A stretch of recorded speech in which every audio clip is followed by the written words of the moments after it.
ದೇಶಾದ್ಯಂತ NEET exam ಸಂಬಂಧ ಈಗಾಗಲೇ ಪ್ರತಿಭಟನೆಯ ಕೂಗು ಬಹಳಷ್ಟು ಜೋರಾಗ್ತಿದೆ. ಈಗಾಗಲೇ ಪ್ರಧಾನಿ ಮೋದಿ ತಪ್ಪು ಮಾಡಿದವರ ಮೇಲೆ ಕಠಿಣ ಶಿಕ್ಷೆಯನ್ನು ಕೈಗೊಳ್ತೀವಂತ ವಿಡಿಯೋ ಮೂಲಕ ಸ್ಪಷ್ಟನೆಯನ್ನು ಕೊಟ್ಟಿದ್ದಾರೆ. ಆದರೆ ಈಗಾಗಲೇ ವಿದ್ಯಾರ್ಥಿಗಳು ಪ್ರಧಾನಿ ಮೋದಿ ಅವರು ಸ್ಪಷ್ಟನೆ ಕೊಟ್ಟರು ಕೂಡ ಅದನ್ನು ನಾವು ಒಪ್ಪೋದಕ್ಕೆ ಸಾಧ್ಯವಿಲ್ಲ. ಶಿಕ್ಷಣ ಸಚಿವರು ಧರ್ಮೇಂದ್ರ ಪ್ರಧಾನ್ ಅವರು ಈಗಾಗಲೇ ರಾಜೀನಾಮೆಯನ್ನು ಕೊಡಬೇಕು ಅನ್ನೋದು ಈಗಾಗಲೇ ವಿದ್ಯಾರ್ಥಿಗಳ ಆಗ್ರಹವಾಗಿರುವಂಥದ್ದು. ಹಾಗಾದರೆ ವಿದ್ಯಾರ್ಥಿಗಳ ಬೇಡಿಕೆ ಏನು, ವಿದ್ಯಾರ್ಥಿಗಳು ಏನಂತಾರೆ, ಈಗಾಗಲೇ ವಿದ್ಯಾರ್ಥಿಗಳು ಬಹಳಷ್ಟು ರೊಚ್ಚಿಗೆದ್ದಿರುವಂಥದ್ದು. ನಮ್ಮ ಜಿ ಕನ್ನಡ ಜೊತೆ ಏನ್ ಹೇಳ್ತಾರೆ ಬನ್ನಿ ಮಾತಾಡ್ಸ್ಕೊಂಡು ಬರೋಣ. ಈಗಾಗಲೇ ಉಪವಾಸ ಸತ್ಯಾಗ್ರಹನ ಕೈ ಬಿಟ್ಟಿದ್ದಾರೆ, ಬಟ್ ನಿಮ್ಮ ಹೋರಾಟ ಇನ್ನೂ ಮುಂದುವರೆದಿದೆ, ಏನ್ ಹೇಳ್ತೀರಾ? ಮೇಡಮ್, ನಾವು ಹೋರಾಟ ಮಾಡ್ತಾ ಇರೋದು ಉಪವಾಸ ಸತ್ಯಾಗ್ರಹ ಮಾಡ್ತಿದ್ದಾರೆ ಅಂತಾಗಲಿ ಬೇರೆ ಆಗಲಿ ಅಲ್ಲ, ಅವ್ರು ಬಿಟ್ಟಿದ್ದಾರೆ ಅನ್ನುವಂಥದ್ದು ಅದೊಂದು ಭಾಗ. ವಾಂಗ್ಚುಂಗು ಮತ್ತು CJP ಅವರು ಆ ಒಂದು ಪ್ರತಿಭಟನೆಯನ್ನು ಮುಂದುವರಿಸಿರ್ಬೋದು, ನಿಲ್ಲಿಸ್ಬೋದು.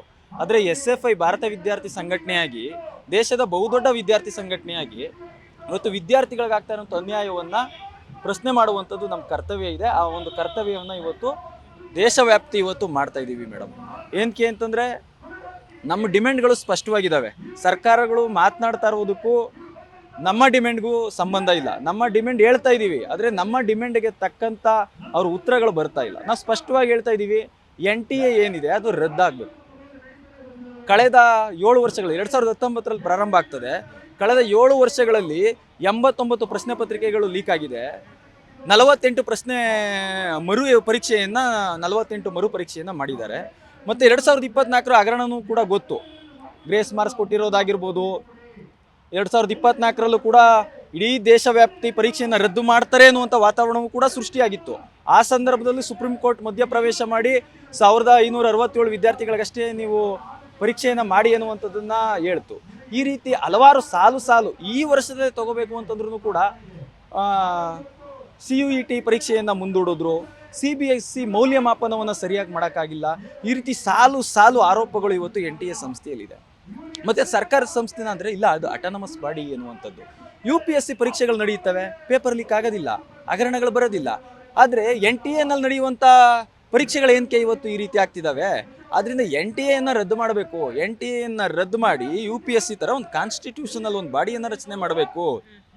ನ್ಯಾಷನಲ್ ಎಜುಕೇಷನ್ ಎಂಟ್ರೆನ್ಸ್ ಟೆಸ್ಟ್ ಅನ್ನುವಂಥದ್ದು ಒಂದು ಕಮಿಷನನ್ನು ರಚನೆ ಮಾಡಬೇಕು. ಸಂಪೂರ್ಣವಾಗಿ ಇದು ಸರ್ಕಾರದಿಂದನೇ ನಡೆಸಬೇಕು, ಯಾವುದೋ ಏಜೆನ್ಸಿ ಕೊಡಬಾರ್ದು ಅನ್ನುವಂಥದ್ದಿದೆ.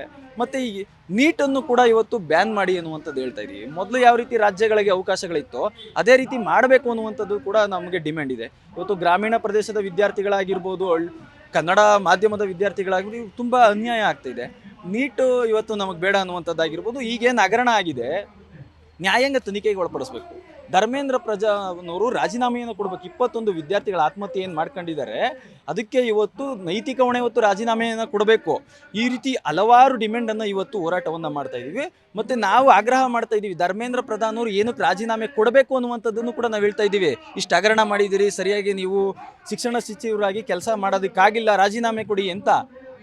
ಇವತ್ತು ಮೋದಿ ಇರ್ಬೋದು, ಅಮಿತ್ ಶಾ ಇರ್ಬೋದು, ಯಾರೇ ಆಗಿರ್ಬೋದು, ನಾವು ಇಂಥ ಕಾರಣಕ್ಕೆ ನಾವು ರಾಜೀನಾಮೆ ತಗೊಳ್ತಾ ಇಲ್ಲ ಅನ್ನುವಂಥದ್ದು ಒಂದು ಸ್ಟೇಟ್ಮೆಂಟನ್ನು ಕೊಡಲಿ ಅವರು. ಈಗ ಮೋದಿ ಅವರು ಹೇಳಿದಾರಲ್ಲ, ಯಾರು ತಪ್ಪು ಮಾಡಿದ್ದಾರೆ ಅವ್ರಿಗೆ ಕಾನೂನಿನಲ್ಲಿ ಕಠಿಣ ಕ್ರಮ ಆಗುತ್ತೆ ಅಂತ.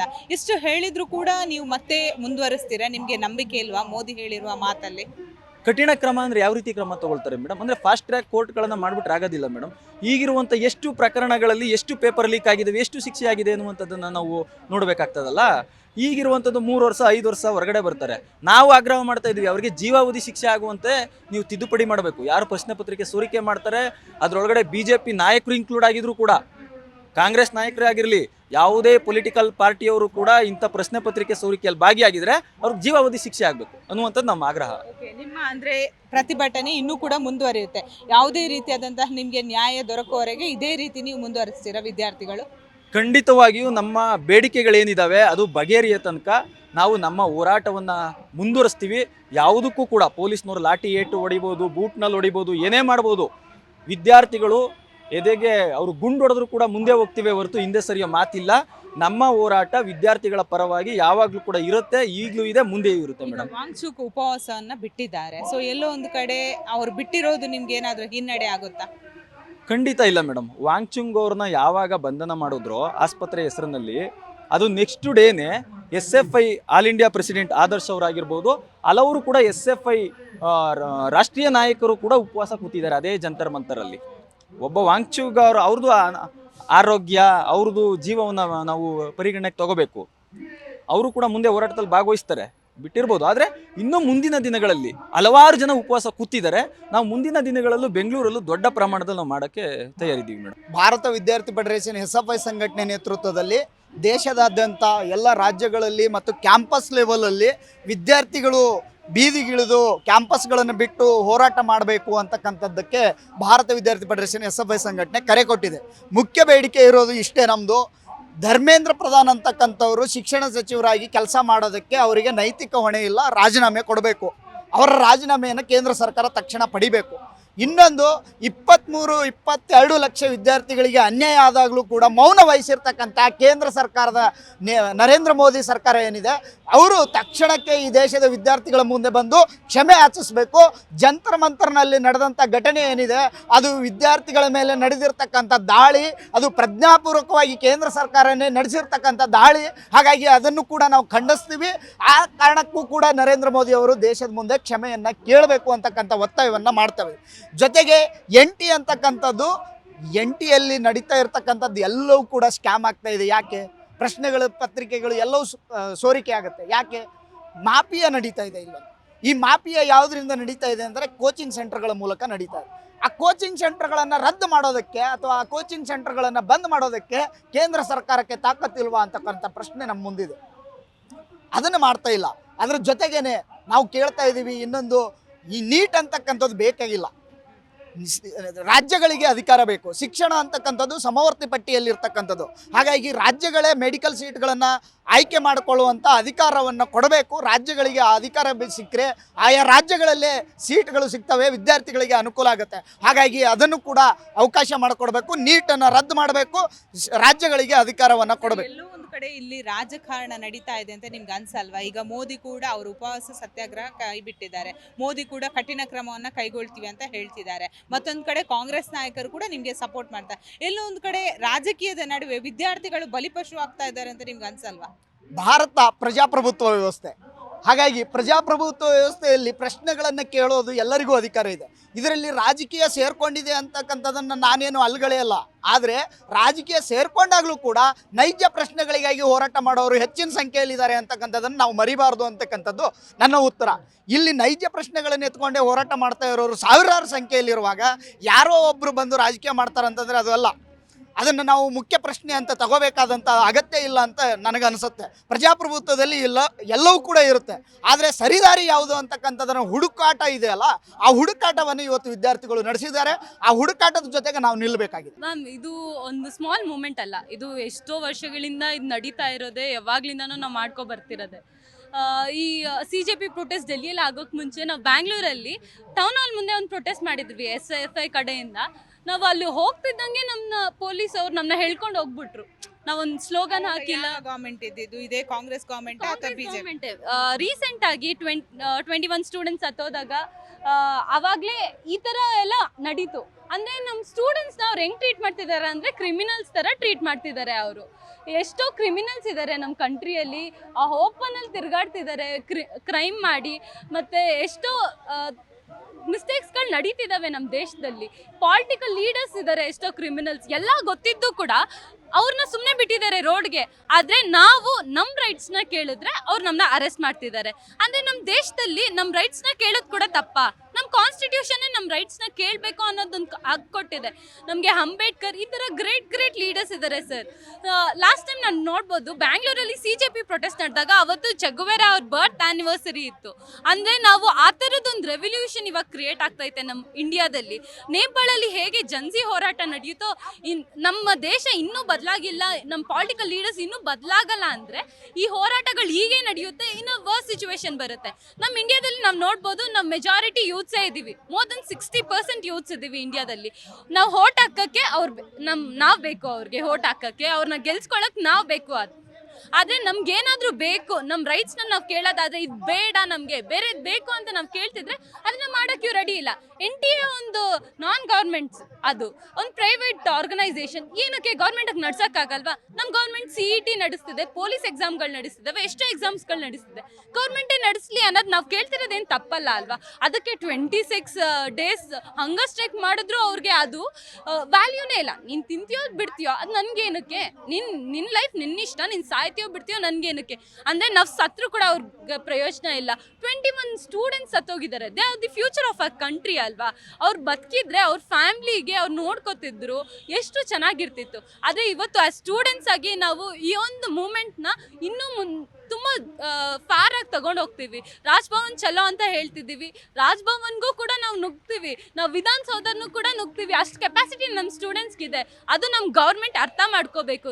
ಯಾವ ಥರ ಗೌರ್ಮೆಂಟ್ ಬಂದರೂ ಕೂಡ ನಾವು ಎಲ್ಲ ಗೌರ್ಮೆಂಟ್ಸ್ ಕಡೆ ಅವ್ರು ಕರೆಕ್ಟ್ ಆಗಿಲ್ಲ ಅಂದರೆ ನಾವು ಫೈಟ್ ಮಾಡ್ತೀವಿ. ಮೋದಿ ಕಠಿಣ ಕ್ರಮ ಕೈಗೊಳ್ತಾರೆ ಅಂತ ಹೇಳಿದ್ರು, ಬಟ್ ಶಿಕ್ಷಣ ಸಚಿವರು ರಾಜೀನಾಮೆಯನ್ನು ಕೊಡಿಸ್ತೀನಿ ಅಂತ ಹೇಳಿಲ್ಲ. ಏನು ಹೇಳ್ತೀರಾ ಮ್ಯಾಮ್? ನಾವೇ ನೋಡ್ಬೋದು, ಇಷ್ಟು ಪ್ರೊಟೆಸ್ಟ್ಗಳು ನಡೆದ್ರು ಕೂಡ ಧರ್ಮೇಂದ್ರ ಪ್ರಧಾನ್ ರಿಸೈನ್ ಕೊಡೋಕ್ಕಾಗ್ತಿಲ್ಲ ಅಂದರೆ ನಾವೇ ಆ ಪೊಸಿಷನಲ್ಲಿ ಇದ್ರೆ ನಾವೇನು ಥಿಂಕ್ ಮಾಡ್ತೀವಿ? ಇಷ್ಟೆಲ್ಲ ಆಗ್ತಿದೆ, ಎಷ್ಟೋ ಸ್ಟೂಡೆಂಟ್ಸ್ ಸತ್ತೋಗ್ತಿದ್ದಾರೆ ಲಾಠಿ ಚಾರ್ಜ್ಗಳಲ್ಲಿ, ಅದೆಷ್ಟೋ ಮೀಡಿಯಾದಲ್ಲಿ ಬಂದಿಲ್ಲ. ಎಷ್ಟೋ ಸ್ಟೂಡೆಂಟ್ಸ್ ಸತ್ತೋಗಿದ್ದಾರೆ, ಟಿಯರ್ ಗ್ಯಾಸ್ಗಳನ್ನಾಗಿದ್ದಾರೆ, ಏನು ಟೆರರಿಸ್ಟ್ಗಳ ಅವರು. ಆದರೂ ಆ ಧರ್ಮೇಂದ್ರ ಪ್ರಧಾನ್ ಇದ್ದಾರಲ್ವಾ, ಅವ್ರಿಗೆ ಇನ್ನೂ ಬುದ್ಧಿ ಇಲ್ಲ ಅಂದರೆ ಏನು ಹೇಳ್ಬೋದು? ಸಾರಿ, ನಾನು ಧರ್ಮೇಂದ್ರ ಪ್ರಧಾನ್ ಅನ್ಬಾರ್ದು, ಅಧರ್ಮೇಂದ್ರ ಪ್ರಧಾನ್ ಅನ್ಬೇಕು. ಅವ್ರು ಜಸ್ಟಿಸ್ ಗೊತ್ತಿಲ್ಲ, ಒಂದು ಎಜುಕೇಷನಲ್ಲಿ ಅವ್ರು ಹೆಂಗೆ ಇರಬೇಕು ಅಂತ ಗೊತ್ತಿಲ್ಲ. ಅಂದರೆ ಅವ್ರಿಗೆ ಹೆಂಗೆ ಎಜುಕೇಷನ್ ಮಿನಿಸ್ಟರ್ ಆಗೋಕ್ಕೆ ಅರ್ಹತೆ ಇದೆ? ಒಂದು ಸೈಂಟಿಸ್ಟ್ ಪ್ರೊಟೆಸ್ಟ್ ಮಾಡ್ತಿದ್ದಾರೆ ಅಂದರೆ ಅವ್ರಿಗೆ ನಾಲೆಜ್ ಇಲ್ವಾ ಮ್ಯಾಮ್? ಸೋನಮ್ ಅವ್ರು ಏನು ಪ್ರೊಟೆಸ್ಟ್ ಮಾಡ್ತಿದ್ದಾರೆ, ಅವರು ಏನು ಕಾಸ್ ಇಲ್ಲದೆ ಏನೋ ಪಾಲಿಟಿಕಲಿ ನಾನು ಫೇಮಸ್ ಆಗಬೇಕು, ನನಗೆ ಓಡಿಸ್ಬೇಕು ಅಂತ ಪ್ರೊಟೆಸ್ಟ್ ಮಾಡ್ತಿದ್ದಾರಾ? ನಮ್ಮ ಎಲ್ಲ ಎಜುಕೇಟೆಡ್ ಪೀಪಲ್ ಗೊತ್ತದು. ಎಜುಕೇಟೆಡ್ ಪರ್ಸನ್ ಅವರು ಎಲ್ಲನೂ ಗೊತ್ತಿದ್ದು ಅವ್ರು ಪ್ರೊಟೆಸ್ಟ್ ಮಾಡ್ತಿದ್ದಾರೆ. ಎಷ್ಟು ಒಳ್ಳೆ ಇಂಟೆಲೆಕ್ಚುಯಲ್ ಪರ್ಸನ್ ಅವರು. ಆದರೂ ನಮ್ಮ SFI ಕಡೆಯಿಂದ ಇದನ್ನೆಲ್ಲಾನು ಖಂಡಿಸಿ ನಾವು ಈ ಪ್ರೊಟೆಸ್ಟ್ ಮಾಡ್ತಾ ಇದ್ದೀವಿ. ಇನ್ನು ಮುಂದೆ ಕೂಡ ಈ ಪ್ರೊಟೆಸ್ಟ್ಗಳನ್ನ ಮಾಡ್ತೀವಿ. ನಮ್ಮ SFI ಬೆಂಗಳೂರು ಜಿಲ್ಲಾ ಸಮಿತಿ ಮತ್ತು ಕರ್ನಾಟಕ ರಾಜ್ಯ ಸಮಿತಿ ಏನು ದೆಹಲಿಯ ಜಂತರ್ ಮಂತರ್ನಲ್ಲಿ ಒಂದು ವಿದ್ಯಾರ್ಥಿಗಳ ಒಂದು ಪ್ರತಿಭಟನೆ ನಡೀತಾ ಇದೆ. ಸೊ ಆದರೆ ಕೇಂದ್ರ ಸರ್ಕಾರ ಇದಕ್ಕೆ ಯಾವುದೇ ಏನು ಪ್ರತಿಕ್ರಿಯೆ ನೀಡದೆ ವಿದ್ಯಾರ್ಥಿಗಳ ಮೇಲೆ ಲಾಠಿ ಚಾರ್ಜ್ ಮಾಡಿದೆ.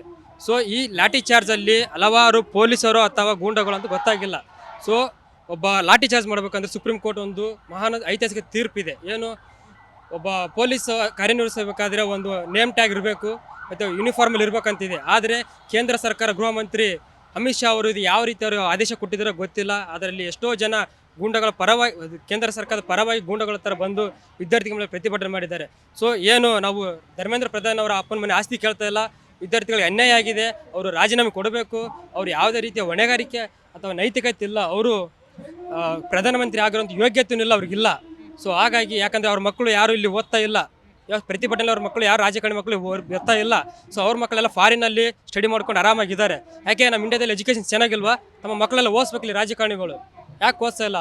NTA ಏನು ಕಳೆದ 10 ವರ್ಷದಲ್ಲಿ 89 ಪೇಪರ್ ಲೀಕ್ ಮಾಡಿದೆ, 4 ಸತಿ ಮರುಪರೀಕ್ಷೆ ಮಾಡಿದೆ. ಸೊ 2026ರಲ್ಲಿ ಏನು ನೀಟ್ ಪರೀಕ್ಷೆ ನಡೀತು. ಸೊ ಆವಾಗ 22 ಲಕ್ಷ ಜನ ಅಪ್ಲೈ ಮಾಡಿದರು. ಆದರೆ ಮರುಪರೀಕ್ಷೆ ಅಂತ 20 ಜನ ವಿದ್ಯಾರ್ಥಿಗಳು ನಾವು ಮತ್ತೆ ಮರುಪರೀಕ್ಷೆ ಬರೆಯೋಕ್ಕಾಗಲ್ಲ, ತಂದೆ ತಾಯಿ ದುಡ್ಡು ಕಟ್ಟೋಕ್ಕಾಗಲ್ಲ ಅಂತೇಳಿ 20 ಜನ ವಿದ್ಯಾರ್ಥಿಗಳು ತೀರೋದ್ರು. ಸೊ ಅದು ಅವರು ಮಾಡ್ಕೊಂಡು ಆಗ್ತಾಯಿಲ್ಲ, ಕೇಂದ್ರ ಸರ್ಕಾರ ಮಾಡಿದ ಕೊಲೆ, ಅದು ವಿದ್ಯಾರ್ಥಿಗಳ ಮೇಲೆ ನಡೆಸಿರುವಂಥ ಹಲ್ಲೆ ಅದು. ಸೊ ಏನು ವಿದ್ಯಾರ್ಥಿಗಳು ಏನು ತೀರಿದ್ದಾರೆ ಅಥವಾ ಮರಣ ಹೊಂದಿದ್ದಾರೆ, ಅವರಿಗೆ ಕೇಂದ್ರ ಸರ್ಕಾರ 1 ಕೋಟಿ ಪರಿಹಾರ ಕೊಡಬೇಕು. ಹಾಗೆ NTA ರದ್ದಾಗಬೇಕು. ನೀಟ್ ಅದು ಕೇಂದ್ರ ಸರ್ಕಾರ, ಇದು ರಾಜ್ಯ ಸರ್ಕಾರಗಳಿಗೆ CET ಮುಖಾಂತರ ನಡೆಸ್ತಾ ಇದ್ರು. ಅದೇ ರೀತಿಯಾಗಿ ಮೊದಲಿನ ಥರ ರಾಜ್ಯ ಸರ್ಕಾರಗಳಿಗೆ ಒಂದು ನೀಟ್ನ ಪರೀಕ್ಷೆನ ಹಸ್ತಾಂತರ ಮಾಡಬೇಕು. ಮತ್ತು ಧರ್ಮೇಂದ್ರ ಪ್ರಧಾನ್ ಅವರು ಮೊದಲಾಗಿ ಏನು ಸಾರ್ವಜನಿಕವಾಗಿ ಬಂದು ಕ್ಷಮೆ ಕೇಳಿ ರಾಜೀನಾಮೆ ಕೊಡಬೇಕು. ನರೇಂದ್ರ ಮೋದಿ ಅವರು ಯಾವುದೇ ರೀತಿಯಾದಂಥ ವಿದ್ಯಾರ್ಥಿಗಳಿಗೆ ಪ್ರತಿಕ್ರಿಯೆ ಕೊಟ್ಟಿಲ್ಲ ಅವರು ಇಲ್ಲಿವರೆಗೂ. ಸೊ ಆದ್ದರಿಂದ ಅವರು ಬಂದು ಕ್ಷಮೆ ಕೇಳಬೇಕು ಅಂತ ಹೇಳ್ತಾ ಇಷ್ಟ. ಪ್ರಧಾನಿ ಮೋದಿ ಕೂಡ ಕಠಿಣ ಕ್ರಮ ಕೈಗೊಳ್ತೀವಿ ಅಂತ ಹೇಳಿದ್ದಾರೆ, ಅದರಲ್ಲಿ ನಿಮಗೆ ಸಮಾಧಾನ ಇಲ್ವಾ? ಎಸ್, ನರೇಂದ್ರ ಮೋದಿಯವರು ಕಠಿಣ ಕ್ರಮ ಕೈಗೊಳ್ತೀವಿ, ನೀಟು ಪ್ರಶ್ನೆ ಪತ್ರಿಕೆ ಸೋರಿಕೆ ಒಂದು ಪಾಪ ಅಂತ ಹೇಳಿದ್ದಾರೆ. ಇಟ್ಸ್ ನಾಟ್ ಎ ಪಾಪ, ಇದು ಕಠಿಣ ಕ್ರಮ. ವಿದ್ಯಾರ್ಥಿಗಳ ಮೇಲೆ ನೀವು ದಾಳಿ ಮಾಡಿಸ್ಬೇಕಾದಾಗ ಅದಕ್ಕಿಂತ ಮುಂಚಿತವಾಗಿ ನೀವು ಈ ಕಠಿಣ ಕ್ರಮವನ್ನು ತೆಗೆದುಕೊಂಡಿದ್ದರೆ ನಾವು ಈ ದೇಶದ ವಿದ್ಯಾರ್ಥಿಗಳು ಒಪ್ತಾ ಇದ್ವಿ. ಆದರೆ ನರೇಂದ್ರ ಮೋದಿಯವರ ಮೇಲೆ ಯಾವುದೇ ರೀತಿಯ ನಮಗೆ ಸಂಪೂರ್ಣ ಭರವಸೆಗಳು ಕಾಣಿಸ್ತಾ ಇಲ್ಲ, ಇಲ್ಲವೇ ಇಲ್ಲ. ಯಾಕೆ ಅಂತಂದರೆ ಈ ಜಂತರ್ ಮಂತರ್ನಲ್ಲಿ ಗೂಂಡಗಳನ್ನು ಬಿಟ್ಟು ಓಡಿಸ್ಬೇಕಾದಾಗ ವಿದ್ಯಾರ್ಥಿಗಳ ರಕ್ತ ಸಿಕ್ತ ಘಟನೆಗಳನ್ನು ನೀವು ನೆನೆಸ್ಕೊಂಡ ಮೇಲೆ ಈ ಸ್ಟೇಟ್ಮೆಂಟನ್ನು ಕೊಡ್ತೀರಿ ಅಂತನ್ನೋದಾದರೆ ಈ ದೇಶದ ಒಳಗಡೆ ನೀವು ಪ್ರಜಾಪ್ರಭುತ್ವವನ್ನು ಉಳಿಸ್ತೀರಾ, ನಿಮ್ಮ ಮಾತನ್ನು ನೀವು ಉಳಿಸ್ಕೊಳ್ತೀರಾ ಅನ್ನುವಂಥದ್ದು ನಮಗೆ ಪ್ರಶ್ನೆ ಕಾಡ್ತಾ ಇದೆ. ಹಾಗಾಗಿ ನೀವು ನೈತಿಕ ಹೊಣೆಗಾರಿಕೆಯನ್ನು ಹೊತ್ತು ನೀವು ರಾಜೀನಾಮೆ ಕೊಟ್ಟು ನೀವು ದಯಮಾಡಿ ಮನೆಗೆ ಹೋಗೋದು ಸೂಕ್ತ ಅಂತೇಳಿ ನಾವು ಈ ಸಂದರ್ಭದಲ್ಲಿ ಹೇಳ್ತಾ ಇದ್ದೀವಿ. ಅಷ್ಟೇ ಅಲ್ಲ, ಧರ್ಮೇಂದ್ರ ಪ್ರಧಾನ್ ಅವ್ರನ್ನ ಕೂಡಲೇ ರಾಜೀನಾಮೆ ಪಡೆದು ಅವ್ರ ಮೇಲೆ ಶಿಸ್ತು ಕ್ರಮ ಜರುಗಿಸಬೇಕು. ಬರೇ ಅವ್ರನ್ನ ಕೂಡಲೇ ರಾಜೀನಾಮೆ ಪಡೆಯೋದಷ್ಟೇ ಅಲ್ಲ, ಅವ್ರ ಮೇಲೆ ಶಿಸ್ತು ಕ್ರಮ ಜರುಗಿಸಬೇಕು, ತಲೆದಂಡ ಹರಿಸಬೇಕು ಅಂತೇಳಿ ನಮ್ಮ ಇವತ್ತು ಬಹುಮುಖ್ಯವಾಗಿರ್ತಕ್ಕಂಥ ಡಿಮ್ಯಾಂಡ್ ಇದೆ. ಎಲ್ಲರೂ ಕೂಡ ಶಿಕ್ಷಣ ಸಚಿವರು ರಾಜೀನಾಮೆ ಕೊಡ್ಬೇಕಂತ ಹೇಳ್ತಾ ಇದ್ದೀರಾ, ಅವ್ರು ಇನ್ನೂ ಕೂಡ ಕೊಟ್ಟಿಲ್ಲ. ಮುಂದೆ ಯಾವ ರೀತಿ ಇರುತ್ತೆ ನಿಮ್ಮ ಹೋರಾಟ? ಎಸ್ ನೋಡಿ ಮೇಡಮ್, ಇವತ್ತು ನಮ್ಮ ಹೋರಾಟ ಕೇವಲ ಒಂದು ದಿನದ ಹೋರಾಟ ಆಗಿಲ್ಲ. ಅವರು ರಾಜೀನಾಮೆ ಕೊಟ್ಟು ಶಿಕ್ಷಣ ವ್ಯವಸ್ಥೆಯನ್ನ ಬದಲಾಯಿಸಿ ನೀಟು NTA ಬೋರ್ಡನ್ನು ರದ್ದು ಮಾಡಬೇಕು, ಅಲ್ಲಿವರೆಗೂ ನಮ್ಮ ಹೋರಾಟ ಉಗ್ರವಾಗಿರ್ತದೆ. ನಾವು ಇಡೀ ದೇಶದ ಒಳಗಡೆ ರಾಜಭವನ ಚಲೋವನ್ನು ಕರೆ ಕೊಟ್ಟಿದ್ದು ಸ್ಟೂಡೆಂಟ್ ಫೆಡರೇಷನ್ನು ಮತ್ತು ಬೇರೆ ಬೇರೆ ವಿದ್ಯಾರ್ಥಿ ಸಂಘಟನೆಗಳು ಸೇರಿ ಅದನ್ನು ನಾವು ಮುಂದುವರಿಸ್ತೀವಿ. ನಿಮ್ಮ ಪೊಲೀಸ್ ಲಾಠಿ ಬೂಟು ಹೇಟುಗಳಿಗೆ ನಾವು ಜಗ್ಗೋದಿಲ್ಲ. ನಾವೀಗ ಆಲ್ರೆಡಿ ನಮ್ಮ ನೈತಿಕ ಹೊಣೆಗಾರಿಕೆಯನ್ನು ನಿಮ್ಮ ಮುಂದೆ ತೋರಿಸಿದ್ದೀವಿ, ಅದನ್ನು ಮುಂದುವರಿಸ್ತೀವಿ ಅಂತ ಹೇಳ್ತಾ ಇದ್ದೀವಿ ಮೇಡಮ್. ಇಲ್ಲಿ ರಾಜಕೀಯ ಎಂಟ್ರಿ ಆಗಿದೆ ಅಂತ ನಿಮ್ಗೆ ಅನ್ಸಲ್ವಾ? ನೋ ಮೇಡಮ್, ಯಾವ ರಾಜಕೀಯ ಇಲ್ಲಿ ಎಂಟ್ರಿ ಆಗಿಲ್ಲ. ಯಾಕೆಂದರೆ ಯುವಕರು ನಾವು, ನಮಗೆ ನಮ್ಮದೇ ಆಗಿರ್ತಕ್ಕಂಥ ಬದುಕಿನ ಪ್ರಶ್ನೆ ಇದೆ. ಆ ಬದುಕಿನ ಪ್ರಶ್ನೆಯನ್ನು ನಿಮ್ಮ ಮುಂದೆ ಇಟ್ಟಿದ್ದೀವಿ. ಆಡಳಿತ ಮಾಡೋರು ನೀವು ಮಾಡ್ತಾ ಇರೋದು ರಾಜಕೀಯ ಅಲ್ವಾ? ಹಾಗಾದರೆ ನಾವು ಕೇಳ್ತಾ ಇರೋದು ರಾಜಕೀಯ ಅನ್ನೋದಾದರೆ ನೀವು ಮಾಡ್ತಾ ಇರೋದು ರಾಜಕೀಯ. ಯಾವ ಪಕ್ಷದ ಒಬ್ಬ ಮುಖಂಡ ಬಂದ್ಬಿಟ್ಟು ನಿಮ್ಮ ಹೋರಾಟಕ್ಕೆ ಬೆಂಬಲ ಕೊಡ್ತೀನಿ ಅಂತಂದಾಗ ಅದನ್ನು ನೀವು ರಾಜಕೀಯ ಅಂತಂದರೆ ನೀವು BJPಯಿಂದ ಗೆದ್ದು ಬಂದ್ರಲ್ಲ, ನಿಮ್ಮ ಪಕ್ಷದ ರಾಜಕಾರಣ ಅಲ್ವಾ? ನೀವು ಒಳಗಡೆ ರಾಜಕಾರಣ ಮಾಡ್ತಾ ಇದ್ರಲ್ವಾ? ಅದು ನಿಮ್ಮ ಹೊಣೆಗಾರಿಕೆ ಏನಿದೆ? ಹಾಗಾದರೆ ನೀವು ಪ್ರಧಾನಮಂತ್ರಿ ಅನ್ನೋ ಕಾರಣಕ್ಕೋಸ್ಕರ ಇನ್ನೊಬ್ಬರಿಗೆ ನೀವು ರಾಜಕಾರಣ ಮಾಡ್ತೀರಿ ಅನ್ನೋದಾದರೆ ಇದರ ಪ್ರಜಾಪ್ರಭುತ್ವದ ಉಳಿವಿಗೆ ನಿಮ್ಮ ಕೊಡುಗೆ ಏನಿದೆ? ಯಾರು ಮಾತಾಡಬಾರ್ದಾಗಾದ್ರೆ, ಯಾರು ಬೆಂಬಲ ಕೊಡಬಾರ್ದಾಗಾದ್ರೆ ಇದು ಇರ್ತಕ್ಕಂಥದ್ದು ರಾಜಕೀಯ ಅಲ್ಲ, ಇದು ಯುವಕರ ನೋವಿನ ಪ್ರಶ್ನೆ. ಇವತ್ತು 20 ಜನ ಸಾವಿಗೆ ನಿಮ್ಮ ಸರ್ಕಾರ ಕಾರಣ ಆಗಿದೆಯಲ್ಲ, ಇದು ರಾಜಕಾರಣ ಮಾಡಿದ್ದು ಅಷ್ಟೇ ಅಲ್ಲ, ಕೊಲ್ಲೋದಕ್ಕೆ ನೀವು ಕೊಂದು ಅವ್ರ ಮೇಲೆ ಸಿಲುಬೆ ಕಟ್ಟಿ ಮತ್ತೆ ಪ್ರಧಾನನ ಮುಂದುವರಿಸಿದ್ರಲ್ಲ ನೀವು ರಾಜಕಾರಣ ಮಾಡ್ತಾ ಇಲ್ವಾ ಪ್ರಧಾನಮಂತ್ರಿ ಅವರೇ ಅನ್ನುವಂಥದ್ದು ನಮ್ಮ ಪ್ರಶ್ನೆ ಇದೆ. ದೇಶದನ್ನ ಬಹಳಷ್ಟು ಉದ್ಧಾರ ಮಾಡ್ತೀವಿ ಅಂತ ಪ್ರಧಾನಮಂತ್ರಿ ಎಲ್ಲರೂ ಕೂಡ ಅವ್ರ ಬಗ್ಗೆ ಹೊಗಳಿಕೆ ಮಾತನ್ನ ಹೇಳ್ತಿರೋ, ಬಟ್ ಎಲ್ಲೋ ಒಂದ್ ಕಡೆ ವಿದ್ಯಾರ್ಥಿಗಳನ್ನ ಅವ್ರು ಎದುರು ಹಾಕೊಂಡ್ರು ಅಂತ ನಿಮ್ಗೆ ಅನ್ಸುತ್ತಾ? ಖಂಡಿತವಾಗಿಯೂ ಇದೇ ಕೆಲಸ ಮಾಡ್ತಾ ಬಂದಿದ್ದಾರೆ ಅವರು. ಮೊದಲಿಗೆ ವಿದ್ಯಾರ್ಥಿಗಳಿಗೆ ಕೋಟಿ ಉದ್ಯೋಗ ಸೃಷ್ಟಿ ಮಾಡ್ತೀನಿ ಅಂತ ಭರವಸೆ ಕೊಟ್ಟು ಬಂದ್ರಿ. ಆವಾಗ ನಮ್ಮ ವಿದ್ಯಾರ್ಥಿಗಳು ನಿಮಗೆ ತಿರುಗಿ ಬಿದ್ದಿದ್ದಾರೆ. ಅಷ್ಟೇ ಅಲ್ಲ, ಅದಾದ ನಂತರದಲ್ಲಿ ಪಕೋಡ ಮಾರಿ ಅಂತ ಹೇಳಿದ್ರಿ. ಅವಾಗ ನಿಮಗೆ ನಾವೇನು ಉತ್ತರ ಕೊಟ್ಟಿಲ್ವಾ? ಎಲ್ಲವನ್ನು ಸ್ಕ್ಯಾಮ್ ಮಾಡಿದ್ರಿ ನೀವು. ಅವಾಗ ನೀವು ಮತ್ತೆ ಇನ್ನೇನು ಮಾಡ್ತಾ ಇದ್ದೀರಿ? ನಮ್ಮನ್ನ ಪ್ರತಿ ಕ್ಷಣಕ್ಕೂ ಕೂಡ ನೀವು ವಿರೋಧ ಹಾಕೊಂತಾನೆ ಬರ್ತಾ ಇದ್ದೀರಿ. ಪ್ರತಿ ಕ್ಷಣಕ್ಕೂ ನಮ್ಮನ್ನು ನೀವು ಶೋಷಣೆ ಮಾಡ್ತಾನೆ ಬರ್ತಾ ಇದ್ದೀರಿ. ನೀವು ವಿರೋಧ ಹಾಕೊಂಡಿದ್ದೀರಿ. ಆ ಹೊಣೆಗಾರಿಕೆಯನ್ನು ನೀವೇ ಹೊರಬೇಕು ಅಂತೇಳಿ ನಾವು ಈ ಸಂದರ್ಭದಲ್ಲಿ ಒತ್ತಾಯ ಮಾಡ್ತಾ ಇದ್ದೀವಿ. ರಾಜಭವನ ಚಲೋ ಯಾವಾಗ ಇರುತ್ತೆ, ಹೇಗೆ?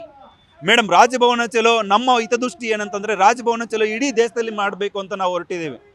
ಇವತ್ತು ಬೆಂಗಳೂರು ಅಂತ ಪ್ರದೇಶದಲ್ಲಿ ಇಲ್ಲಿ ನಮಗೆ ಟ್ರಾಫಿಕ್ ಪ್ರಾಬ್ಲಮ್, ಸಾರ್ವಜನಿಕರಿಗೆ ತೊಂದರೆ ಆಗಬಾರ್ದು, ನಮ್ಮ ಹೋರಾಟ ತೊಂದರೆ ಆಗಬಾರ್ದು ಅನ್ನೋ ಕಾರಣಕ್ಕೆ ಪೊಲೀಸರ ಜೊತೆಗೆ ನಾವು ಚರ್ಚೆ ಮಾಡಿದಾಗ ಇಲ್ಲ, ಅವರು ನಮಗೆ ಅವಕಾಶಗಳನ್ನು ಕೊಡೋಕ್ಕೆ ಸಾಧ್ಯ ಇಲ್ಲ, ನಮಗೆ ಕಾನೂನು ಅಡ್ಡ ಬರ್ತದೆ ಅಂತ ಹೇಳಿ ನಮಗೆ ಒತ್ತಾಯ ಮಾಡಿ ನಮ್ಮನ್ನು ಇಲ್ಲಿ ಕೂಡಿಸಿದ್ದಾರೆ. ಹಾಗಾಗಿ ನಾವು ಪ್ರಯತ್ನ ಮಾಡ್ತೀವಿ, ನಾವು ಹೋಗ್ತೀವಿ ಕೂಡ, ರಾಜಭವನಕ್ಕೆ ಹೋಗ್ತೀವಿ, ರಾಜಭವನವನ್ನು ಮುತ್ತಿ ಹಾಕ್ತೀವಿ, ನಿಮ್ಮ ರಾಜ್ಯಪಾಲರಿಗೆ ಎಚ್ಚರಿಕೆಯನ್ನು ಕೊಡ್ತಾ ಇದ್ದೀವಿ. ಮೇಡಮ್, ಎಸ್ಟರ್ಡೇ ಇಡೀ ದೇಶಾದ್ಯಂತ SFI ಸಂಘಟನೆ ರಾಜಭವನ ಚಲೋ ಮಾಡಿದ್ದೀವಿ. ಇವತ್ತು SFI ಸಂಘಟನೆ ಸಾಂಕೇತಿಕ ಹೋರಾಟ ಮಾಡ್ತೀವಿ. ನಾಳೆನೂ ಇಲ್ಲಿ ಹೋರಾಟ ಮಾಡ್ತಾ ಇದ್ದೀವಿ 3 ಗಂಟೆಗೆ. ಬೆಳಗ್ಗೆ SFI, ASFI, AIDS, ISA 4 left ವಿದ್ಯಾರ್ಥಿ ಸಂಘಟನೆಗಳು ಕೂಡ ನಾಳೆ ಫ್ರೀಡಮ್ ಪಾರ್ಕಲ್ಲಿ ಹೋರಾಟ ಮಾಡ್ತಾ ಇದ್ದೀವಿ. ಮೋದಿಜಿಯವರು ಒಂದೇ ಹೇಳೋದು, ಮಧ್ಯರಾತ್ರಿ ಬಂದುಬಿಟ್ಟು ವಿಡಿಯೋ ಮಾಡಿಬಿಟ್ಟು ಸೆಲ್ಫಿ ಮಾಡಿಬಿಟ್ಟು ಈ ದೇಶದ ಪರವಾಗಿ ನಾನಿದ್ದೀನಿ, ನೀಟ್ ಅಕ್ರಮ ಸಂಬಂಧಪಟ್ಟ ಕಠಿಣ ಶಿಕ್ಷೆ ಆಗ್ತಿದ್ದಲ್ಲ. ನಮ್ಮ ಡಿಮ್ಯಾಂಡ್ ಏನಿದೆ, 2 ತಿಂಗಳಿಂದ ಹೋರಾಟ ಮಾಡ್ತಾ ಇದ್ದೀವಿ. ಧರ್ಮೇಂದ್ರ ಪ್ರಧಾನ್ ಎಜುಕೇಷನ್ ಮಿನಿಸ್ಟರ್ ರಾಜೀನಾಮೆ ಕೊಡಬೇಕು ಅಂತ ಹೇಳ್ತಾ ಇದ್ದೀವಿ. ಆ ನೈತಿಕ ಹಕ್ಕು ಇವತ್ತು ಸರ್ಕಾರಕ್ಕೆ ಇರಬೇಕು, ಅದು ಮಾಡಿಲ್ಲ. 3ನೇದು, ಯಾರೆಲ್ಲೇ 21 ಜನ ವಿದ್ಯಾರ್ಥಿ ಸೂಸೈಡ್ ಮಾಡ್ಕೊಂಡಿದ್ರು, 1 ಮಗುವಿಗೆ 1 ಕೋಟಿ ರೂಪಾಯಿ ನಷ್ಟಪರಿಹಾರ NTA ನ್ಯಾಷನಲ್ ಟೆಸ್ಟಿಂಗ್ ಏಜೆನ್ಸಿಯವರು ಕೊಡಬೇಕು ಅಂತ ಡಿಮ್ಯಾಂಡ್ ಇದೆ. ನಿರಂತರವಾಗಿ ಧರ್ಮೇಂದ್ರ ಪ್ರಧಾನ್ ರಾಜೀನಾಮೆ ಕೊಡೋವರೆಗೂ SFI ಹೋರಾಟ ಮಾಡ್ತೀವಿ. 2ನೇದು, ಈ ದೇಶದ ಪ್ರಜಾಪ್ರಭುತ್ವ ವ್ಯವಸ್ಥೆ, ಈ ದೇಶದ ಸಂವಿಧಾನ ಉಳಿಸುವುದಕ್ಕೆ SFI ನಿರಂತರ ಹೋರಾಟ ಮಾಡ್ತಿದ್ವಿ. ಯಾಕಂದರೆ ಜಂತರ್ ಮಂತರದಲ್ಲಿ ನಡೀತಿರೋ ಹೋರಾಟ ಈ ಪ್ರಜಾಪ್ರಭುತ್ವ ವ್ಯವಸ್ಥೆ ಮೇಲೆ ದಾಳಿ ಮಾಡ್ದಂಗೆ BJP ನಡೀತಾ ಇದೆ. ಆ ಕಾರಣಕ್ಕಾಗಿ SFI ನಿರಂತರವಾಗಿ ಹೋರಾಟ ಮಾಡೋಕ್ಕೆ ಮುಂದೋಗ್ತೀವಿ. ಈಗ ಪ್ರಧಾನಿ ಮೋದಿ ಅವರು ವಿಡಿಯೋ ಮಾಡಿದ್ರು, ಯಾರು ತಪ್ಪು ಮಾಡಿದ್ದಾರೆ ಅವರ ಮೇಲೆ ಕಠಿಣ ಕ್ರಮ ಕೈಗೊಳ್ತೀವಿ ಅಂತ. ಹಾಗಾದ್ರೆ ಮೋದಿ ಅವರ ಮೇಲೆ ನಿಮಗೆ ಭರವಸೆ ಇಲ್ವಾ? ಮೇಡಮ್, 2 ತಿಂಗಳಾಯಿತು ನೀಟ್ ಪ್ರಶ್ನೆ ಪತ್ರಿಕೆ ಸೋರಿಕೆ ಆಗಿದೆ. ಮೇ 3ನೇ ತಾರೀಕು ಎಕ್ಸಾಮ್ ಆಯಿತು, ಮೇ 6ನೇ ತಾರೀಕು ನೀಟ್ ಪ್ರಶ್ನೆ ಪತ್ರಿಕೆ ಸೋರಿಕೆ ಆಯಿತು. 2 ತಿಂಗಳಿಂದ ಮೋದಿಯವರು ಯಾಕೆ ಪ್ರತಿಕ್ರಿಯೆ ಮಾಡಿಲ್ಲ? ಜಂತರ್ ಮಂತ್ರದಲ್ಲಿ ಸೋನಮ್ ವಾಗ್ಚೌಧರಿ 19 ದಿನ ಉಪವಾಸ ಸತ್ಯಾಗ್ರಹ ಮಾಡಿದ್ರಲ್ಲ, ಯಾಕೆ ಮೋದಿಜಿ ಹೋಗಿಲ್ಲ? ಯಾಕೆ ಎಜುಕೇಷನ್ ಮಿನಿಸ್ಟರ್ ಹೋಗಿಲ್ಲ? ಯಾಕೆ ಅವ್ರು ಸರ್ಕಾರ ಹೋಗಿಲ್ಲ, ಆದರೆ ಹಾಸ್ಪಿಟ್ಲಿಗೆ ಹೋದ್ರೆ ಮಾತ್ರ ಈಗ ಹೋಗ್ತಾ ಇದ್ದಾರೆ. ಆದರೆ ನಮ್ಮ ಪ್ರಶ್ನೆ ಅಷ್ಟೇ, ಮೋದಿಜಿಯವ್ರಿಗೆ ಹೇಳೋದು, ಇವತ್ತಿನ ಯಾವುದೋ ಮಧ್ಯರಾತ್ರಿ ಮಾತಾಡಿದ್ರಲ್ಲ, 20 ದಿವಸ 2 ತಿಂಗಳಿಂದ ಹೋರಾಟ ಮಾಡ್ತಿದ್ದೀವಿ, ವಿದ್ಯಾರ್ಥಿ ಕರೆಸಿ ನೀವು ಮಾತಾಡಿಲ್ಲ, ಸಂಸತ್ ಭವನದಲ್ಲಿ ನಮ್ಮನ್ನು ಕರೆಸಿ ಚರ್ಚೆ ಮಾಡಿಲ್ಲ. ಈಗ ನಾವು ಹೋರಾಟ ಜಾಸ್ತಿ ಆದಮೇಲೆ, ವಿದ್ಯಾರ್ಥಿ ಲಾಠಿ ಚಾರ್ಜ್ ಆದಮೇಲೆ ಬನ್ನಿ ಮಾತಾಡೋಣ ಅಂತ ಹೇಳ್ತಾ ಇದ್ದಾರೆ. ಆದರೆ ಮೋದಿಜಿಗೆ ಒಂದು ಹೇಳೋದು, ವಿದ್ಯಾರ್ಥಿ ಬಗ್ಗೆ ಕಾಳಜಿ ಇದೆಯಲ್ಲ, 24 ಲಕ್ಷ ವಿದ್ಯಾರ್ಥಿಗಳು ಇವತ್ತು ಎಕ್ಸಾಮ್ ಬರ್ತಿದ್ದಾರೆ, 21 ಜನ ಸೂಸೈಡ್ ಮಾಡ್ಕೊಂಡಿದ್ದಾರೆ. ನಿಮಗೇನಾದ್ರೂ ನೈತಿಕತೆ ಹಕ್ಕಿದ್ರೆ ಇದಕ್ಕೆ ಕಾರಣ ಯಾರು? ನ್ಯಾಷನಲ್ ಟೆಸ್ಟಿಂಗ್ ಏಜೆನ್ಸಿ, ಅದನ್ನು ರದ್ದು ಮಾಡಿ. ಇದು ಎಜುಕೇಶನ್ ಮಿನಿಸ್ಟರ್ ಯಾರು? ಧರ್ಮೇಂದ್ರ ಪ್ರಧಾನ್ ರಾಜೀನಾಮೆ ಕೊಡಿ, ಎಂಕ್ವೈರಿ ಮಾಡಿ, ಯಾವ ಸತ್ಯಾಸತ್ಯತೆ ಮಾಡಿದೆ ಅದನ್ನು ಕಠಿಣ ಶಿಕ್ಷೆ ಮಾಡೋದಕ್ಕೆ ನೀವು ಮುಂದಾಗಿ. ಅಷ್ಟೇ ನಮ್ಮ ಪ್ರಶ್ನೆ.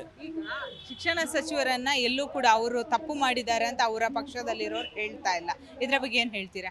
ಮೇಡಮ್, ಅವ್ರ ಪಕ್ಷದವ್ರು ಯಾಕೆ ಹೇಳ್ತಾರೆ? ಅವ್ರು ರಾಜೀನಾಮೆ ಕೊಟ್ಬಿಟ್ರೆ ಮುಂದೆ ಅವ್ರ ಪಕ್ಷಕ್ಕೆ ಸಮಸ್ಯೆ ಆಗುತ್ತೆ ಅಂತ ಕೊಡ್ತಾ ಇಲ್ಲ.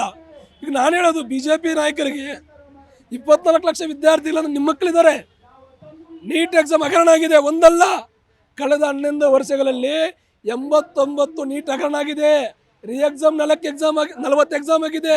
ಯಾರಿಗೂ ಕಠಿಣ ಶಿಕ್ಷೆ ಇಲ್ಲ, ಯಾರಿಗೂ ಜೀವದ ಶಿಕ್ಷೆ ಇಲ್ಲ, ಮತ್ತೆ ಆಚೆ ಇದ್ದಾರೆ. ನಾವು ಕೇಳ್ತಾ ಇರೋದು, ಇದು ಒಂದೇ ದಿನ ಅಲ್ಲ, ನ್ಯಾಷನಲ್ ಟೆಸ್ಟಿಂಗ್ ಏಜೆನ್ಸಿ ಸುಮಾರು ದಿನಗಳಿಂದ ಆಗ್ತಾ ಇದೆ. ಆ ಕಾರಣಕ್ಕಾಗಿ ನ್ಯಾಷನಲ್ ಟೆಸ್ಟಿಂಗ್ ಏಜೆನ್ಸಿಯನ್ನು ರದ್ದು ಮಾಡಬೇಕು, ಆ ಸರ್ಕಾರದಲ್ಲಿ ಕೊಡಬೇಕು, ಮತ್ತು ನೀಟೇ ರದ್ದು ಮಾಡಬೇಕು ಅಂತ ಸ್ವಲ್ಪ ಡಿಮ್ಯಾಂಡ್ ಇದೆ. ನನ್ನ ಮತ ಮಾರಾಟಕ್ಕಿಲ್ಲ ಅನ್ನೋ ಪೋಸ್ಟರ್ನು ಕೂಡ ಹಾಕಿದ್ದೀರಾ. ಹೇಗಿರುತ್ತೆ ಸರ್ ನಿಮ್ಮ ಬೆಂಬಲ? ನಾನು ಸಂಪೂರ್ಣವಾಗಿ ಬೆಂಬಲ ಕೊಡ್ತಾ ಇದ್ದೇನೆ. ಯಾಕಂದರೆ ನಂದು ಏನಿದೆ ಪಾದಯಾತ್ರೆ ಇದೆ ದೇಶಾದ್ಯಂತ, ರಾಜ್ಯಾದ್ಯಂತ. ಬಾಗಲಕೋಟೆಯಿಂದ ನೀವು ಪಾದಯಾತ್ರೆ ಮಾಡಿಕೊಂಡು ಇಲ್ಲಿವರೆಗೆ ಬಂದಿರೋದಾ? ಆಗಿದೆ. ಈಗ ನೇರವಾಗಿ ಬೆಂಗಳೂರಿಗೆ ಬಂದು ಈಗ ವಿದ್ಯಾರ್ಥಿಗಳ ಯುವಕರ ಈ ಹೋರಾಟಕ್ಕೆ ಬೆಂಬಲಿಸಬೇಕು ಅಂತ ಬಂದಿದ್ದೀನಿ. ಸೊ ಈ ದೆಹಲಿಯಲ್ಲಿ ಹೋರಾಟ ಏನು ನಡೀತಾ ಇತ್ತು, ಆ ಹೋರಾಟದಲ್ಲೂ ನಾನು ಭಾಗಿಯಾಗಿದ್ದೆ. ಇಲ್ಲಿಂದ ನಾನು ಬೆಂಗಳೂರಿಂದ ಡೆಲ್ಲಿಗೆ ಹೋಗಿ ಡೇ 1 ಜೂನ್ 20ರಿಂದ ನಡ್ಕೊಂಡೇ ಹೋದ್ರಾ ಅಥವಾ ಹೇಗೆ? ಟ್ರೈನ್, ಯಾಕೆ 20ನೇ ತಾರೀಕು ಶೆಡ್ಯೂಲ್ ಇತ್ತಲ್ಲ, ಜೂನ್ 20ಕ್ಕೆ ಹೋರಾಟ ಪ್ರಾರಂಭ ಆಯಿತು. ಅವತ್ತಿನಿಂದ ನಾನು 2 ವಾರ ಅಲ್ಲೇ ಇದ್ದೆ. ಇದ್ದು ಹೋರಾಟ ಬೆಂಬಲ ಕೊಟ್ಟು ಹೋರಾಟ ಒಂದು ಹಂತಕ್ಕೆ ಬಂದ ಮೇಲೆ ನಮ್ಮ ಕರ್ನಾಟಕದಲ್ಲಿ ಬೆಂಗಳೂರಲ್ಲಿ ಮಾಡೋಂಥ ಇಲ್ಲಿಂದ ಬರೋಷ್ಟರಲ್ಲಿ ಸೋನಮ್ ವಾಂಗ್ಚುಕ್ ಅವ್ರನ್ನ ಅವರು ಜಬರ್ದಸ್ತಿ ತಗೊಂಡು ಹೋದರು. ತದನಂತರ ಸಂತಸ್ ಚಲೋ ಏನು ಪ್ರತಿಭಟನೆ ನಡೀತು, ಹಲ್ಲೆ ಆಯಿತು. ಇದನ್ನು ನಾನು ಕೂಡ ಖಂಡಿಸ್ತೇನೆ. ಒಂದು ವೇಳೆ ನಾನು ಅಲ್ಲೇ ಇದ್ದಿದ್ದರೆ ಬಹುಶಃ ನನಗೂ ಲಾಠಿ ಏಟ್ ಬೀಳ್ತಿತ್ತೇನೋ. ಸೊ ಅದು ನಾನೊಂದು ಅವಕಾಶ ಮಿಸ್ ಆಯಿತು ಅಂದ್ಕೊಳ್ತೀನಿ. ಪರವಾಗಿಲ್ಲ, ಇಲ್ಲಿ ಹೋರಾಟ ಮುಂದುವರಿತಾ ಇದೆ. ನಮ್ಮ ನಾಡಲ್ಲಿ, ಕನ್ನಡ ನಾಡಲ್ಲಿ ನಾವು ಕೂಡ ಈ ಒಂದು ಹೋರಾಟನ ಬೆಂಬಲಿಸ್ತೇನೆ. ಸರ್, ಈಗಾಗಲೇ ಡೆಲ್ಲಿಯಲ್ಲಿ ಹೋಗಿ ಅಲ್ಲಿ ಹೋರಾಟ ಭಾಗಿಯಾಗಿದೆ. ಅಲ್ಲಿ ಯಾವ ರೀತಿ ಇತ್ತು ಸರ್ ವಾಸ್ತವ ಚಿತ್ರ? ಅಲ್ಲಿ ಏನಿದೆ ಅಂದರೆ, ಮೊದಲನೇ ದಿನ ಏನು ಹೋರಾಟ ಪ್ರಾರಂಭ ಆಯಿತು, ನಿಧಾನಕ್ಕೆ ಇದೇ ರೀತಿ ಜನಸಂಖ್ಯೆ ಕಡಿಮೆ ಇತ್ತು. ಮಧ್ಯಾಹ್ನ ಜನ ಬಂದರು. 4:15ಗೆ ದೆಹಲಿ ಪೊಲೀಸರು ಅನೌನ್ಸ್ ಮಾಡಿದ್ರು, ನಿಮ್ಮ ಹೋರಾಟ ಇಲ್ಲೀಗಲ್ ಆಗುತ್ತೆ, ನೀವು ಕಂಟಿನ್ಯೂ ಮಾಡಿದ್ರೆ ನೀವು ಜಂತರ ಮಂತರ ಖಾಲಿ ಮಾಡಬೇಕು ಅಂತ ಅನೌನ್ಸ್ ಮಾಡಿದ್ರು. ಆದರೆ ನಾವು ಧರ್ಮೇಂದ್ರ ಪ್ರಧಾನ್ ಅವರ ರಾಜೀನಾಮೆ ಕೊಡೋವರೆಗೂ ನಾವು ಈ ಸ್ಥಳವನ್ನು ಬಿಟ್ಟು ತೊಲಗೋದಿಲ್ಲ ಅಂಥೇಳಿ ನಾವು ಹೋರಾಟ ಮಾಡಿದ್ರೆ, ನಮ್ಮ ಮೇಲೆ ಅವತ್ತು ಮೊದಲನೇ ದಿನಾನೂ ಲಾಠಿ ಪ್ರಹಾರ ಮಾಡಿ ಹೇಗಾದರೂ ಮಾಡಿ ನಮ್ಮನ್ನು ಅಲ್ಲಿಂದ ಓಡಿಸೋಕ್ಕೆ ಪ್ರಯತ್ನ ಮಾಡಿದ್ರು ದೆಹಲಿ ಪೊಲೀಸರು. ಆದರೆ ನಾವು ಗಟ್ಟಿಯಾಗಿ ನಿಂತ್ವಿ. ಅದರ ಪರಿಣಾಮವಾಗಿ ಸುದೀರ್ಘ 1 ತಿಂಗಳ ಅಲ್ಲಿ ಹೋರಾಟ ನಡೆದು ಏನು ಸಂಸತ್ ಚಲೋ ಪ್ರತಿಭಟನೆ ಆಯಿತು. ಈಗ ಕೇಂದ್ರ ಸರ್ಕಾರ ಪೊಲೀಸರ ಮುಖಾಂತರ ಹಲ್ಲೆ ಮಾಡೋ ಮುಖಾಂತರ ಪ್ರಜಾಪ್ರಭುತ್ವವನ್ನು ಕಗ್ಗೊಲೆ ಮಾಡಿ ಇದು ಸರ್ವಾಧಿಕಾರಿ ಅಂತ ಏನು ಆಡಳಿತ ನಡೆಸ್ತಾ ಇದ್ದಾರೆ. ಇದರ ವಿರುದ್ಧ ಇವತ್ತು ಬರೀ ವಿದ್ಯಾರ್ಥಿಗಳು, ಯುವಜನರು ಮಾತ್ರ ಅಲ್ಲ, ದೇಶದ ಪ್ರತಿಯೊಬ್ಬ ಪ್ರಜೆ ಕೂಡ ಇವತ್ತು ಕೇಂದ್ರ ಸರ್ಕಾರದ ವಿರುದ್ಧ ಧ್ವನಿ ಎತ್ತಬೇಕು ಅಂತ ನಾನು ಕೇಳ್ಕೊಳ್ತೇನೆ. ನೋಡಿದ್ರಲ್ಲ ವೀಕ್ಷಕರೇ, ಈಗಾಗಲೇ ವಿದ್ಯಾರ್ಥಿಗಳು ತಮ್ಮ ಬೇಡಿಕೆಯನ್ನು ಕೂಡ ಹೊರ ಹಾಕ್ತಾ ಇರುವಂಥದ್ದು. ಪ್ರಧಾನಿ ಮೋದಿ ಅವರು ಏನೇ ವಿಡಿಯೋ ಮೂಲಕ ಸ್ಪಷ್ಟನೆಯನ್ನು ಕೊಡ್ಬೋದು, ಇನ್ನೂ ಕೂಡ ಈಡೇರಿಸಿಲ್ಲ. ಏನು ಆತ್ಮಹತ್ಯೆ ಮಾಡ್ಕೊಂಡಿದ್ದಾರೆ, ಆ ವಿದ್ಯಾರ್ಥಿಗಳ ಆತ್ಮಕ್ಕೆ ಶಾಂತಿ ಸಿಗಬೇಕು, ಅವರಿಗೆ ಬೇಕಾದಂತಹ ಪರಿಹಾರವನ್ನು ಕೊಡಬೇಕು. ಪ್ರಮುಖವಾಗಿ ಶಿಕ್ಷಣ ಸಚಿವರು ರಾಜೀನಾಮೆಯನ್ನು ಕೊಡಬೇಕು, ಇಲ್ಲಿ ರಾಜಕೀಯ ಬೇಡ ಅನ್ನೋದು ವಿದ್ಯಾರ್ಥಿಗಳ ಆಗ್ರಹವಾಗಿದೆ. ಬೆಂಗಳೂರಿಂದ ಕ್ಯಾಮ್ರಾ ಪರ್ಸನ್ ಯಶಸ್ ಜೊತೆ ಭವ್ಯ ಸುನಿಲ್, ಜಿ ಕನ್ನಡ ನ್ಯೂಸ್.